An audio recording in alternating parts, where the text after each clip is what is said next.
a world where voices rise higher than reason, many mistake loudness for strength. Two people can stand on opposite ends of a debate, each convinced they are right, yet neither willing to listen. Their words, sharp as knives, cut through the air, but do little to change the other's mind. Ever noticed how the loudest person in the room is usually the least convincing? They raise their voice, throw out a few dramatic hand gestures, maybe even repeat themselves, like that somehow makes their point stronger. But in the end, nothing changes, except everyone's patience. The truth is, arguing isn't strength, it's a reaction. True strength is not in arguing, but in understanding. It is found in the quiet confidence of those who choose to listen, observe, and respond with wisdom rather than impulse. The strongest minds do not waste energy proving a point. They know that wisdom speaks for itself. To argue is easy, to react in the heat of the moment, to insist on being right, but to stay calm, to seek clarity, and to walk away from fruitless conflict, that is the power of strong. Real strength is knowing when to step back, listen, and choose peace over pointless battles. The people who truly win in life aren't the loudest. They are the ones who stay calm, think clearly, and know that not every fight is worth fighting. People believe that arguing is a sign of strength, a way to prove one's superiority, intelligence, or correctness. But in reality, excessive debate often stems from ego, insecurity, and attachment to one's opinions, rather than a true pursuit of wisdom. One must notice how the most powerful people don't waste time in debates. They don't get caught up in proving themselves or convincing others to see things their way. Instead, they observe, listen, let their actions speak louder than their words. Arguing is what people do when they feel powerless, an emotional reaction, which is not strategic. When you argue, you show your opponent that they have enough control over you to make you react.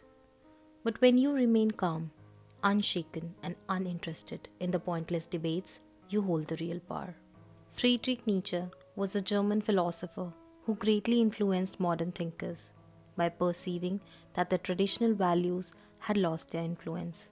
He thus coined the term God is dead, and instead made a concept of Übermensch, or the Superman, or simply translated as someone who is above man. This concept was misinterpreted by the Nazis to justify their aggression. A racial version of this Superman became a philosophical foundation for Nazi ideas. With this, he also spoke about the will to power and God is dead, which are few of his most controversial and famous ideas. But this does not mean what many people assumed. Nietzsche was not celebrating the death of a literal god, nor was he an atheist in the modern sense. Instead, he was making a profound observation about the collapse of traditional values, morality, and belief systems in the modern world. In today's video, I'll talk about two travelers on their own paths. One is Arjuna, the warrior of duty, guided by Krishna's wisdom, and the other is Zarathustra, Nietzsche's prophet, who seeks to transcend all morality. Though they walk separate paths, at times their roads intersect in surprising ways. Both the Bhagavad Gita and Nietzsche's philosophy challenge human limitations, but they do so in contrasting yet similar ways. The Gita calls for surrender to dharma, while Nietzsche calls for self-overcoming through the will to power. Let's uncover the conversation between detachment and willpower, wisdom and strength, eternity and self-overcoming, echoing through time, waiting for every seeker to choose their own path. Speech should be thoughtful, not argumentative. In Bhagavad Gita chapter 17 verse 15, it is mentioned, Anudvegakaram vakyam satyam priyahitam chayat swadhyayabhyasanam chaiva vangmayam tapa uchyate. Speech that does not cause agitation, that is truthful, pleasant, and beneficial, and that comes from self-study, is considered austerity of speech. When you have a small flame in your hand, with it you can light a lamp or bring warmth, or you can burn down an entire house. Words are just like that flame. They have the power to heal your heart, uplift or destroy, bring peace or cause chaos. The Bhagavad Gita teaches that speech is not just communication.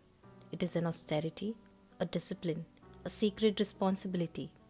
Just as a yogi disciplines their body and mind, one must discipline their words. Your words are your legacy. Every word you speak leaves an imprint on hearts, on minds, and on the world around you. Speech should be meaningful, like a seed that grows into something valuable.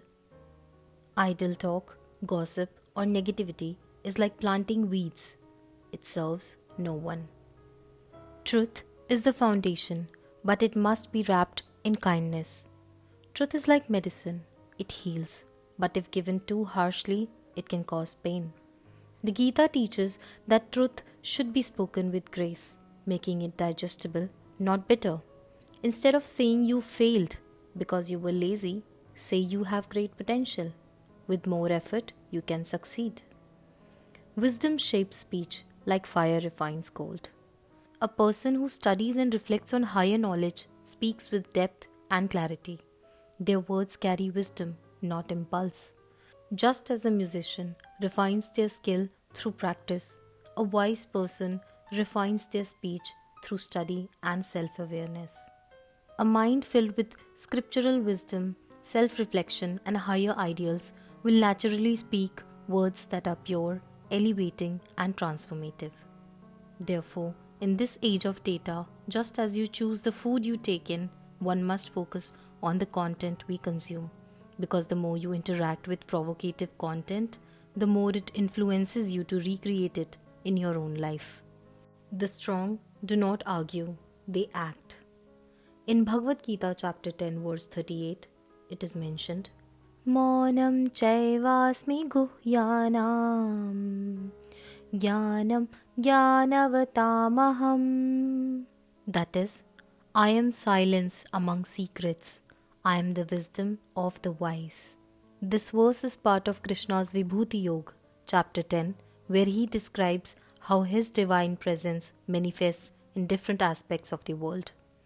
In a world where everyone speaks but few listen, silence is the rarest treasure. Krishna says, true wisdom is hidden in silence, not just the absence of speech, but a deep, reflective stillness that transcends words. In a similar way, Nietzsche, in his work Beyond Good and Evil, section 259, mentions, he who has a strong will molds the world to his vision. He who has a weak will argues over what should be. He mocks those who argue for the sake of it. He believes the weak rely on words while the strong impose their will through action. Thus, true wisdom lies in silence and self-mastery, not in endless debates. Create your own path and follow your own dharma. In chapter 2, verse 47, it is mentioned, Karmanyevadhikaraste ma phaleshu kadachana ma karma phalaheturbhur ma te sangostva karmani. Strength is in surrendering to your duty, trusting that the universe will unfold as it should. Nietzsche rejects duty imposed by society. Instead of following dharma, he urges individuals to create their own meaning through the will to power. He criticizes those who obey blindly and glorifies the overman who shapes his own destiny. In Thus Spoke Zarathustra, Nietzsche mentions the greatest thing you can do is to give birth to yourself, where he highlights that strength is in breaking free from imposed morality and creating your own values. In chapter 2, verse 11, Krishna tells us that the wise do not argue over the impermanent. Ashochananvashocastvam pragyavadanscha bhashase gatasuncha nanushochanti panditaah. You grieve for those who should not be grieved for, yet you speak words of wisdom. The wise do not lament over the living or the dead. Krishna tells Arjuna that lamenting over life and death is ignorance, which is similar to Nietzsche, who criticizes slave morality, which he sees as rooted in pity, weakness, and excessive concern for others instead of personal strength. This is not a call for indifference, nor a denial of emotion, but a challenge to see beyond temporary suffering. The body may perish, but the soul is eternal. Life and death are only passing waves in the vast ocean of existence. True wisdom is not in attachment to what is fleeting, but in recognizing what remains beyond all change. Both Krishna and Nietzsche reject the paralysis of sorrow. But where Krishna offers peace through wisdom, Nietzsche offers strength through will. Krishna says, transcend the suffering by realizing its illusion. Nietzsche says, overcome suffering by embracing it fully. One dissolves pain through eternal truth, the other forges meaning from struggle. And yet, one question remains. Which path truly frees a person? Nietzsche's will to power drives man to create meaning, but it leaves him in an endless cycle of struggle, forever climbing but never resting. Krishna's wisdom does not demand escape from life but understanding, an alignment with the deeper reality where suffering is not fought but transcended. One is fire, the other is light. Many arguments stem from attachment to opinions, emotions, and people. But one who seeks peace remains focused on reality and acts rather than debating. Both philosophies, despite coming from vastly different traditions, agree that the wise do not waste time in endless arguments, they focus on what truly matters. Action is superior to words, and one's character and deeds hold more weight than verbal debates. And the strong shape reality, the weak merely complain. The powerful manifest their will through action, while the powerless seek validation through argument. From this comes the next lesson. Do not seek validation or praise. In Bhagavad Gita chapter 12, verse 19, it is mentioned, Tulya nindastutir mauni santushto yena kenachita aniketah sthira matir bhaktiman me priyo naraha. A person who is silent amidst praise and criticism, content with what comes, unattached to possessions, and unwavering in mind, is very dear to me. True strength is in stability and inner peace, not seeking approval through arguments. Nietzsche's idea of amor fati, love of fate, aligns with the Gita's teaching of being content regardless of circumstances.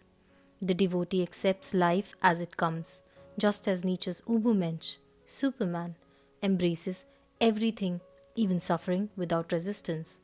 He criticizes the slave morality that seeks validation from others, similar to the devotee's indifference to praise and blame.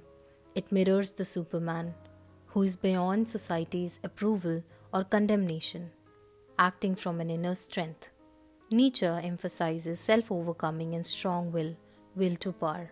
Similarly, this verse praises the devotee's unwavering mind, a quality of deep inner strength. However, the devotee is detached, aniketah, while Nietzsche criticizes ascetic ideals as life-denying. However, if detachment is seen as inner sovereignty rather than weakness, it aligns with Nietzsche's ideal of self-overcoming, which he called as Selbstüberwindung, devotion versus self-creation. The devotee surrenders to God, Bhaktiman, whereas Nietzsche rejects external authorities, promoting self-creation. However, devotion in the Gita is seen as aligning with a higher truth, much like how Nietzsche's Superman aligns with life's deeper reality. The Bhagavad Gita's ideal devotee and Nietzsche's Superman share resilience, independence from external validation, and contentment in all circumstances. The key difference is that the Gita's devotee surrenders to divine will, while Nietzsche's Superman asserts his own. Yet, if devotion is understood as harmonizing with the cosmic order, dharma, then both figures represent individuals who transcend societal conditioning and live with profound inner strength. The wise speak only when necessary. In Bhagavad Gita chapter 2 verse 54 it is mentioned, Sthita pragyasya ka bhasha samadhistasya keshava sthita dikim prabhasheta kimasita vrajet kima. Arjun asked, O Krishna, Keshav, what are the characteristics of one whose wisdom is steady? How does such a person speak, sit, and walk? Arjun, confused and overwhelmed by emotions, wants to know what true wisdom looks like in daily life. To which Krishna explains how a wise person acts. A person of steady intelligence does not speak in haste, nor do they remain silent out of fear. Their words carry weight not because they are loud, but because they come from a place of truth. When faced with praise, they do not swell with pride. When insulted, they do not shrink in anger.